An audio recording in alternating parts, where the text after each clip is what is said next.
Ngayong araw, sinagot ng Iran ang bagong alok ng kapayapaan ni Donald Trump. Sabi ni Trump, nagmamakawa ang Iran para sa isang kasunduang pangkapayapaan. Pero ayon sa Iran, si Donald Trump ang mas nangangailangan nito. Kung magiging mas tiyak, sa Iran sinabi nilang ipagtatanggol ng kanilang kataas-taasang pinuno na si Mojtaba Khamenei ang kakayahang nuklear at misil ng bansa na sinusubukang limitahan ni Pangulong Donald Trump ng US.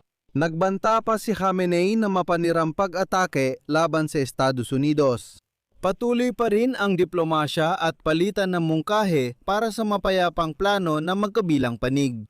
Kasabay nito, pati Iran at mga Amerikanong media ay nagduda sa pahayag ni US Defense Secretary Pete Hegseth tungkol sa halaga ng bigmaan.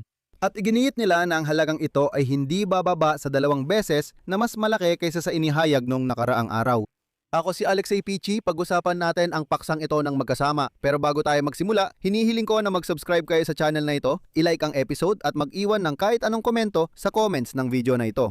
Mag-subscribe din kayo sa Telegram channel kong Pichi News, nasa video description ng link. Dito kami nagpo-post ng maiinit na balita real time. Ipinakita na ng Iran ang kanilang tugon sa pinakabagong pagbabago ng Estados Unidos sa draft ng plano sa pagtigil ng digmaan. Ang sagot ng Iran ay nagpapakita na ang diplomasya ay hindi pa rin tuluyang natigil. At nangyayari ito habang pinananatili ni Pangulong Donald Trump ng Estados Unidos ang naval blockade at pinag-iisipan ang mga bagong aksyong militar laban sa Iran. Napag-usapan na natin ito kahapon sa isang hiwalay na episode dito sa YouTube channel na ito. Sandali ko lang ipapaliwanag ang sitwasyon. Noong makaraang weekend, nagbigay ang Iran ng alok sa Estados Unidos ng Amerika tungkol sa muling pagbubukas ng Hormuz Strait at pagtigil ng digmaan. Ibig sabihin magkatatag ng kasunduang pangkapayapaan. Pero iminungkahi ng Iran na ipagpaliban ang negosasyon sa nuklear sa susunod na yugto. Ibig sabihin, sa totoo lang, babalik lang tayo sa simula kung saan nagsimula ang digmaan na ito. Noong Lunes, ipinadala ng espesyal na sugo ng White House na si Stephen Witkoff ang listahan ng mga pagbabago na layuning ibalik ang usaping nuklear sa draft ng teksto ng hinaharap na kasunduang pangkapayapaan.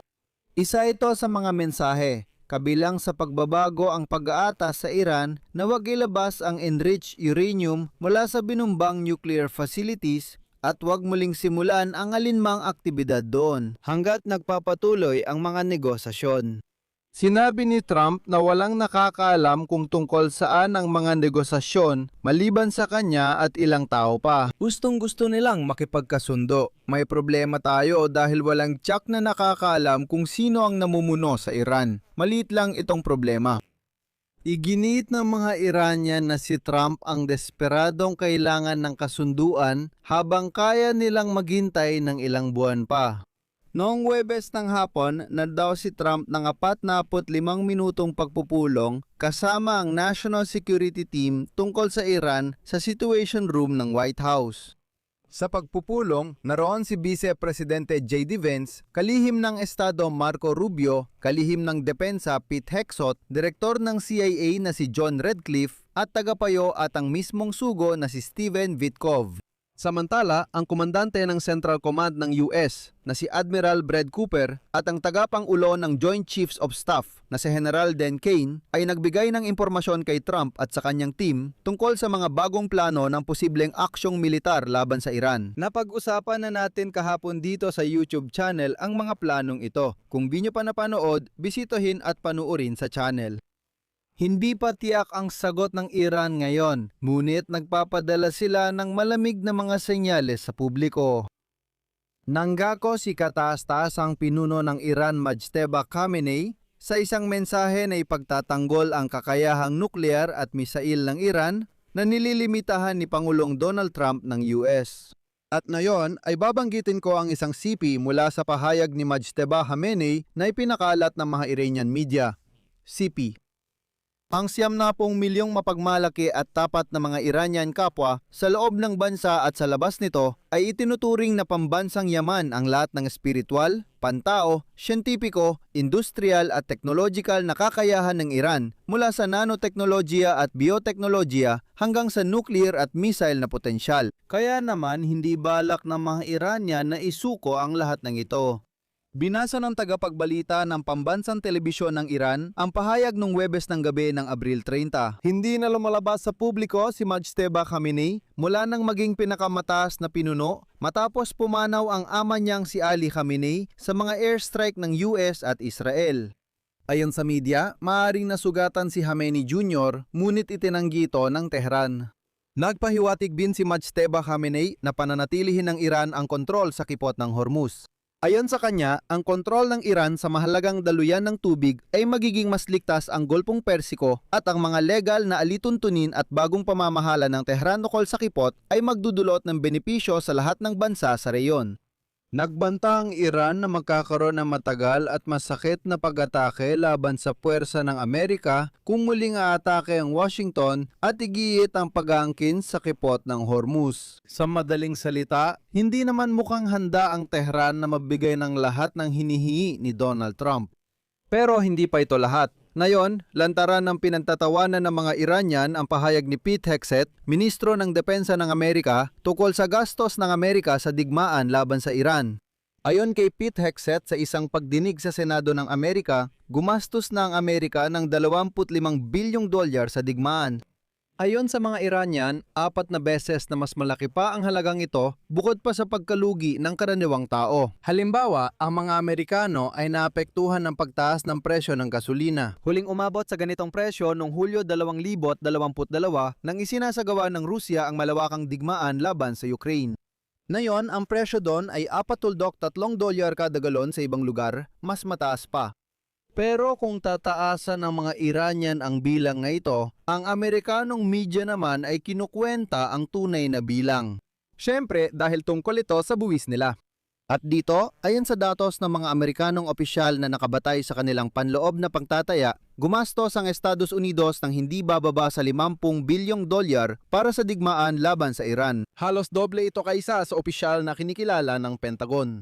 Inilahat ng CBS News ang impormasyong ito at ayon sa mga kausap ng nasabing channel, ang halagang $25 bilyong ay hindi pa kasama ang mga nasirang at nawasak na kagamitan, pati na rin ang pinsala sa militar at ang pinsala sa mga pasilidad ng Estados Unidos sa gitnang silangan. Karamihan sa pondo ay napupunta sa mga munisyon na kailangang mapunan muli. Bukod pa rito, ang mga sundalong Amerikano ay nawalan ng hindi bababa sa 24 na MQ-Siam Reaper na reconnaissance at attack drone na nagkakahalaga ng tig $30 milyong bawat isa. Ibig sabihin, ito ay hindi bababa sa $720 milyon. Dagdag pa, isipin ninyo, may mga nasirang eroplano, na shootdown na eroplano at helicopter, pati mga pag-atake sa military at airbase sa Saudi Arabia. May dagdag gasto sa gasolina, paglipat ng puwersa at deployment ng military infrastructure.